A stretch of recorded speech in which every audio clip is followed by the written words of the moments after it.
air after the gunships had called. I laid my AK on a rock and took off my Bergen. I lifted the charred clothes away from her head and gagged.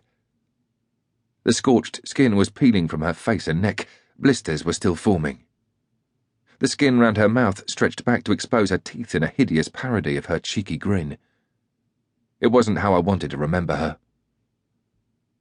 She opened her eyes just a fraction, and when she saw me, she murmured softly. There'd be no screaming out in pain for her. That stage was well gone. Her burns were so severe that even the nerve endings had evaporated. Like Ahmad and his boys, I was in full Gunga Din gear and cowpat hat. I took off my waistcoat and tucked it gently under the back of her head to protect it from the rocks. She had an hour at the most. There wasn't even a field clinic or a nurse up here. The nearest hospital was in Jalalabad, a couple of days away on foot, and the roads round the city were teeming with hammers and sickles.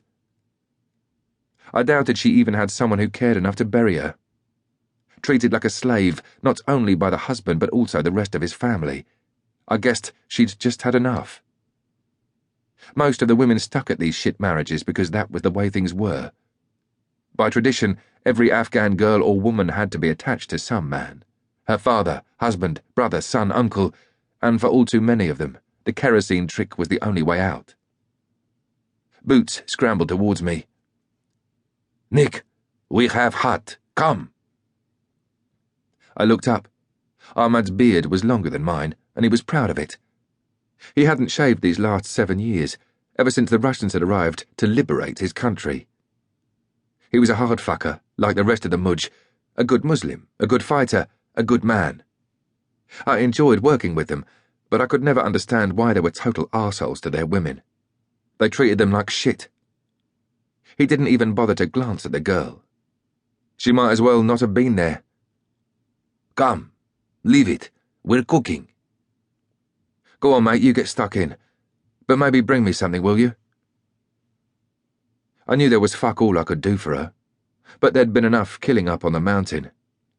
It seemed such a waste of a young life for her to have done it to herself. She'd probably been sold into her marriage. Some of the Mujj I knew had sold their own daughters when they were 12 or 13. They even claimed a bride price as payback for raising the poor little fuckers in the first place. Others gave them away to repay debts or settle arguments. After the girls got palmed off and married, they were raped continuously. If they complained, they might find themselves flung into prison. The ones that could afford it took overdoses. The poorer ones cut their wrists, hanged themselves, or chucked themselves into the nearest river. But this one, she'd had spirit. She wasn't going out with a whimper. I pictured her sitting there, tipping the kerosene over her head and striking a match. But she'd fucked up. Maybe she couldn't afford a full can. Now she was lying in the dust, waiting to die. Ahmad came back with half a big green watermelon. "Nick, please, you not belong. The meat, he nearly gone."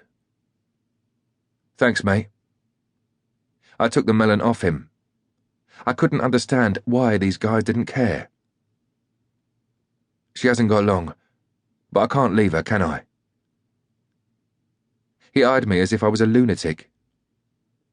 "They say her name is Farah." He turned to leave, then stopped. "Of course you can leave her, Nick. This her choice. This what she want." He walked away. I looked down at her. What she want? No, not really. I pulled my AK bayonet from my belt and cut into the melon. The juice flowed down my fingers, which were black with weeks of grime. "Farah. Here." I touched a sliver of the fruit to what was left of her lips. She sucked it in. Her eyes flickered open again, and I thought I could see something resembling a smile in them. She tried her best to swallow as the juice ran down the side of her ravaged face. Painfully slowly, she shifted her eyes towards me. She began to weep gently, but no tears fell. I cut another slice of melon. I didn't know what else to do. The late afternoon sun bathed her face for a moment, then disappeared. As darkness fell, we both waited for her to die.